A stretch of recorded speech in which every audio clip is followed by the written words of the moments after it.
allows us to recognize Leibniz's solution to the ultimate epistemological problem. As with so many other philosophical problems, Leibniz responded to this with finesse.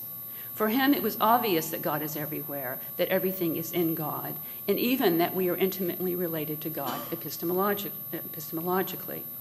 I propose that his extreme epistemological optimism believe both that there is an intimate relation between God and creatures, and therefore that there must be an intimate hell. Unlike Paul and Augustine, he did not think that original sin infected the human reason and understanding. Unlike Luther, he did not think that having glimpsed the divinity, it was easy to be misled.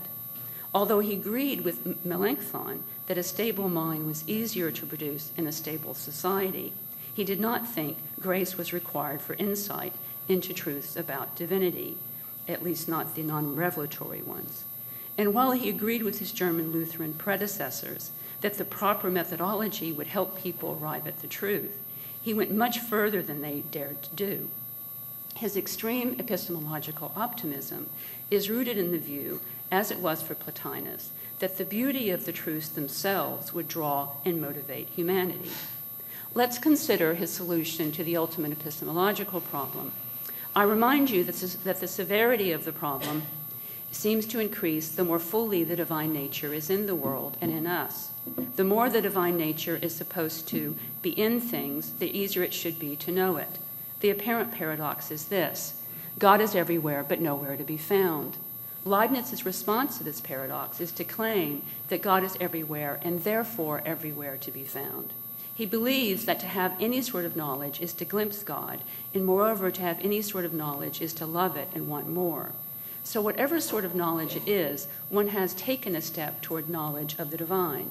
For Leibniz, the intimacy of the metaphysical relation between God and humanity entails epistemological intimacy. Because both God and the entirety of the divine creation is available to each mind, each aspect of creation is available to the mind as something to know. In short, the whole world, its order and infinity, are available to each mind. An obvious question arises: how does a mind come to glimpse the divinity within this infinity of states and expressions? Leibniz makes a distinction between the cognition of the essence of something and its complete cognition. The former consists of an understanding of an essential property. The latter involves the cognition of all of its properties. I'll read this very quickly. It's in your text, and it offers some help. Leibniz's point may be put as follows: to have complete knowledge of an essence E is to know all its properties. Since according to Leibniz, every essence of the relevant sort has an infinity of properties, only God can have this sort of knowledge. But finite human beings are capable of having some knowledge of E. When we grasp some property of E, we thereby have knowledge of E, though only partial. By piecing together these and other clues, we attain the following. For any essence E, whether infinite or finite, there is a range of possible cognitions of it, from partial to complete, where a partial cognition of E is to grasp one of its properties, and a complete cognition of E is to grasp every such property.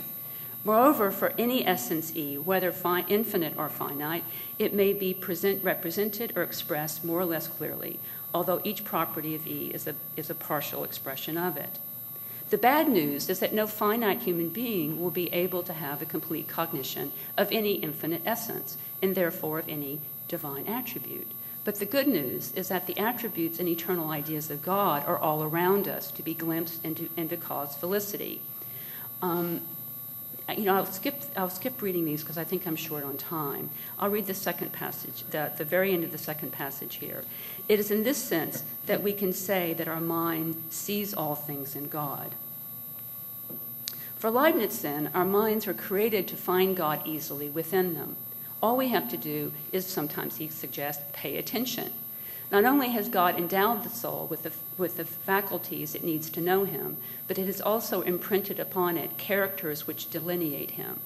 Notice also that Leibniz's God has constructed the world to have enormous epistemological and moral benefits. I'll just read the highlighted bits here. He wants to suggest that He makes us resemble God in miniature, not only through our knowledge of order, but also through the order which we can ourselves impart to the things within our grasp, an imitation of that which God imparts to the universe. It is in this also that our virtue and perfection consist. The ascent to God is the recognition of this order in the world and in us. There are echoes of Melanchthon here. Our minds can be ordered and will become so ordered through the study and contemplation of divine order. Nor is that all. Like Plotinus, Leibniz thinks that the recognition of some piece of knowledge will lead us to seek more, and that, once we begin the process, a certain happiness is already in our power. I think this is an important point, but I don't have time to go into it here. According to Leibniz, there is an underlying pleasure and beauty in this pursuit. He writes, "One could know the beauty of the universe in each soul if one could unfold all its folds, which only open perceptibly with time." An astonishing feature of Leibniz's account of knowledge is that the path to knowledge itself is both pleasurable and unending. Let's review. Whether I have a partial understanding of justice or triangularity, I have only remotely glimpsed the infinite complexity and glory of the divine nature, but I have nonetheless glimpsed it.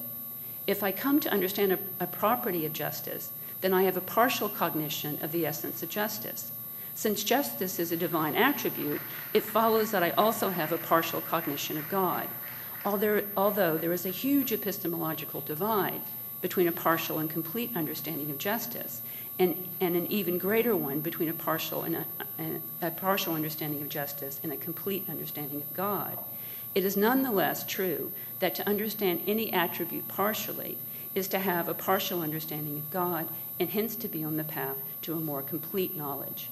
Moreover, for Leibniz, one is motivated along this path by the beauty and the pleasure of knowing. A question arises at this point. If it's so easy to grasp the Supreme Being, and if more humans, I don't know what I mean here. If it's easy to grasp the Supreme Being, and if the more humans know, the better or more virtuous they become, then why are so many of us so morally deficient? Consider this text. The gathered splendor produces glory. This is part of the reason for the deformity in mind. Otherwise, there would be nothing in the shadow to be magnified through the reflection of mirrors. According to Leibniz, this slowness or deformity of our mind is a good thing, since it contributes to the harmony of the world. As he writes in the Theodicy, there are degrees among creatures. The general order requires it. So in short, our finite understanding forces us to develop morally at a pace appropriate to our finite souls. He suggests in a related text that it is a good thing that the human race progresses towards improvement only gradually. Moreover, once we begin the process, a certain happiness is already in our power, and this is a happiness that deserves development, he writes. Leibniz seems to think not only that the recognition of some piece of knowledge will lead us to want more, he also suggests that our slow but steady epistemological process goes hand in hand with our moral development. So what prevents people from glimpsing the divine nature, the deformity of mind? We're returning to our questions again. In a sense, Leibniz agrees with Augustine that minds are deformed, but he disagrees with him about the cause of this deformity. They are not deformed out of punishment, rather what will allow them to get better at glimpsing the divine nature.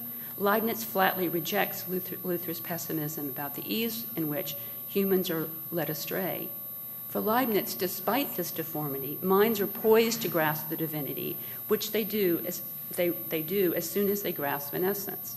To grasp an essence is to have a partial cognition of the divine attribute, and to have such knowledge is to begin the epistemological journey to God.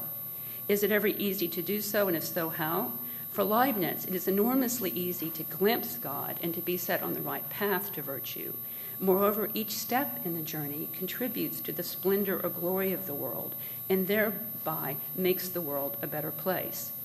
I would maintain that in his usual fashion, Leibniz has solved the problem with finesse.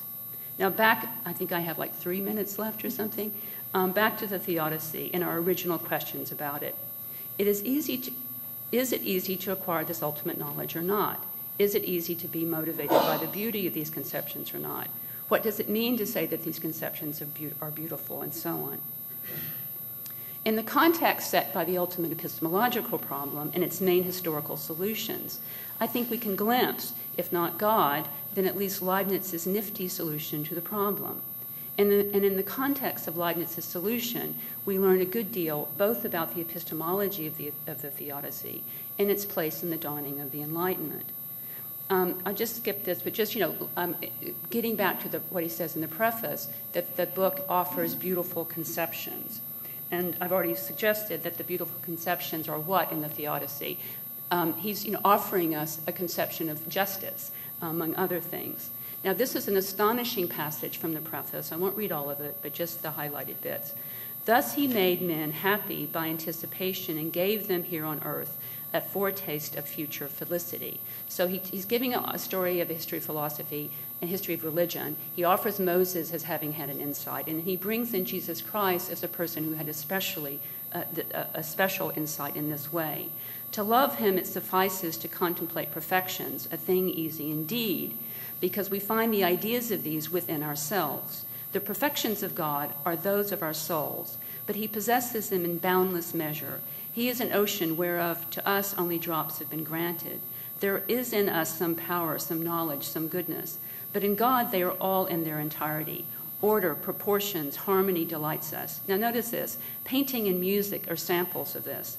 God is all order. He always keeps truths of proportions. He makes universal harmony. All beauty is an infusion of his rays. So again, because I think I'm very short of time, I just point out here the importance of the perfections of God that are in our souls. They're easy, he says, to contemplate. And I really think this point about the effusion of rays, that if we grasp or glimpse any divine light, we are already in the process of understanding the source of the rays. Okay, so I would just say very quickly in conclusion that when the preface, when the Theodicy begins the preface of the Theodicy begins with a kind of epistemological pessimism. It's really hard to do this. I think that's a brilliant setup for the Theodicy. It is hard to do it, and Leibniz, is showing us how hard it is to do it in the process of arguing as he does in the Theodicy.